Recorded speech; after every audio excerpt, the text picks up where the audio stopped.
In the global chess game, the United States has long been the king, but China now seeks to rewrite the rules.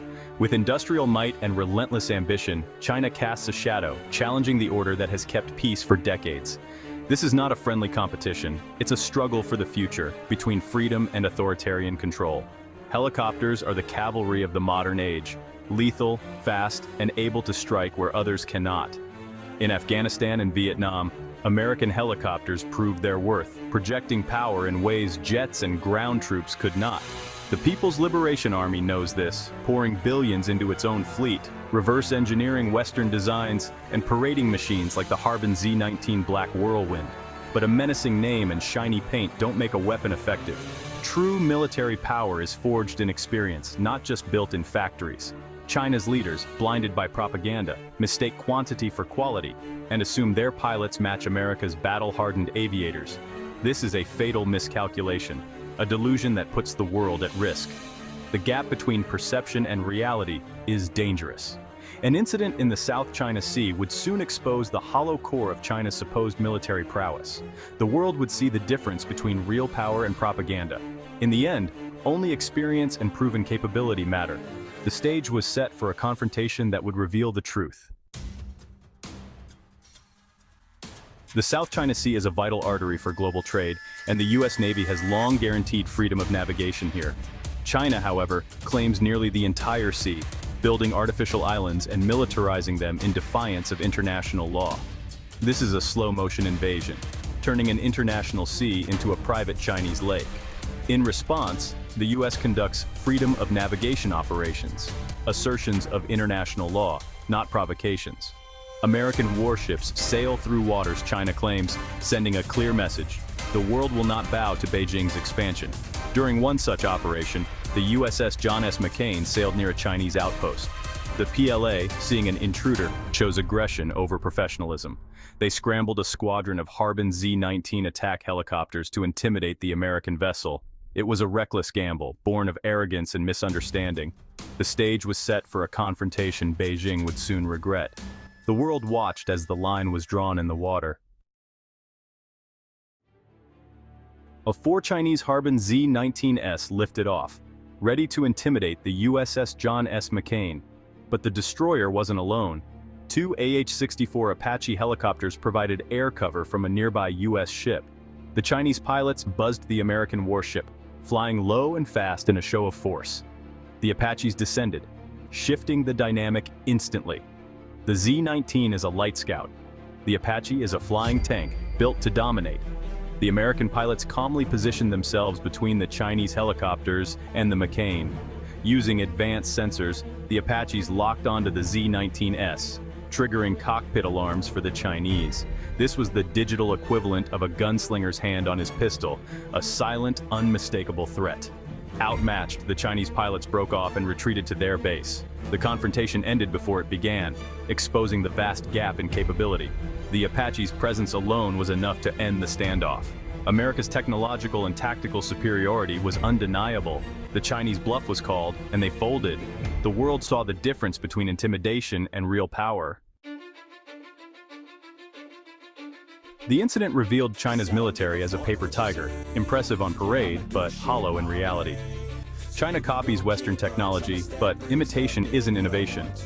The Harbin Z-19 resembles the Eurocopter Tiger, but lacks the refinement and reliability of the original. The American military, by contrast, is forged in real combat. The Apache was designed to hunt and destroy, with armor, powerful engines, and integrated systems. Every feature is the result of decades of battlefield experience. The Z-19 is a light recon helicopter built on a transport chassis. The Apache is a purpose-built war machine. China builds for appearance, America builds for performance.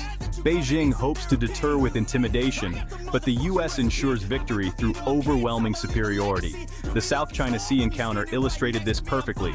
The Z-19s were there to make a statement. The Apaches were there to end the conversation. The Chinese bluff was exposed. True power is proven, not paraded. America's edge is earned, not copied. The world saw which military was ready for real conflict. The Apache's true power lies in its information dominance. Each helicopter is a node in a vast digital network, seeing the battlefield through advanced sensors like TADS, PNVS. Apaches can identify and track targets miles away, sharing data in real time via Link 16. While Chinese pilots relied on basic radar and their own eyes, Apache crews had a complete picture, linked to each other, the ship, and satellites. This networked warfare is a capability China is decades from mastering. The Apaches achieved total tactical surprise, locking onto the Z-19s before the Chinese even knew they were there. In modern warfare, information is ammunition, and America has an endless supply. The digital battlefield is where the US dominates. The Apache's lock-on was a non-lethal shot in a data war, a clear signal of American superiority. China can copy hardware, but not the software, networks, and integration that give America its edge. The unseen advantage is what truly sets the US apart. A weapon is only as good as its operator, and America's greatest advantage is its people. Apache pilots undergo rigorous, expensive training, thousands of hours in simulators and real missions. They're taught to be tacticians, critical thinkers, and warriors, empowered to make decisions under pressure. Every mission is debriefed, every lesson learned, creating a cycle of constant improvement. In contrast, PLA pilots are trained for obedience, not initiative, with limited flight hours and scripted scenarios. Real combat experience is rare for them. The South China Sea incident showed this gap. American pilots were calm and in control, de-escalating without firing a shot. The Chinese pilots acted recklessly, then retreated when confronted by superior skill and technology. The difference was clear, not just in machines, but in the men inside them. America's training produces warriors, China's produces followers. In the end, skill and adaptability win the day. After the confrontation, Beijing's response was silence. Normally, Chinese propaganda would spin the story, but this time, the incident was erased from public view. This silence was an admission of defeat, the humiliation too complete to cover up. American forces likely recorded the encounter, making any Chinese denial impossible. The CCP's propaganda machine is powerless against undeniable truth. The incident sent shockwaves through the PLA's leadership. Their test of American resolve ended in embarrassment. The technological and training gap was undeniable. For US allies, it was a quiet reaffirmation of American strength and commitment. America's professional, restrained response showed power used responsibly, to deter, not provoke. The goal wasn't to shoot down the Z-19s, but to educate China on the realities of military power. The world saw who truly controls the skies. Sometimes silence says everything. The lesson for Beijing was clear. There's a world of difference between military parade and military power. China's mass production mentality can't substitute for real capability. The South China Sea incident proved that quality trumps quantity. A dozen Z-19s are no match for two Apaches with experienced crews. The idea of overwhelming America with swarms of cheap weapons was exposed as a fantasy. When the technological gap is this wide, numbers don't matter. China's modernization is a mile wide and an inch deep. Hardware without the software, training, or experience. True power can't be reverse engineered, it must be earned. The silent retreat of the Z-19s was a clear admission of this truth. The world learned that real strength is built, not bought. The Apache Z-19 face-off was more than a skirmish. It was a warning to the world. China's aggressive posturing is built on dangerous overconfidence and propaganda. This is the path to catastrophic miscalculation, risking conflict with devastating consequences. America and its allies must not be complacent. Continued investment in technology, training, and alliances is essential. Strength is the only language Beijing understands. For Indo-Pacific nations, the lesson is clear. Don't be intimidated by China's bluster.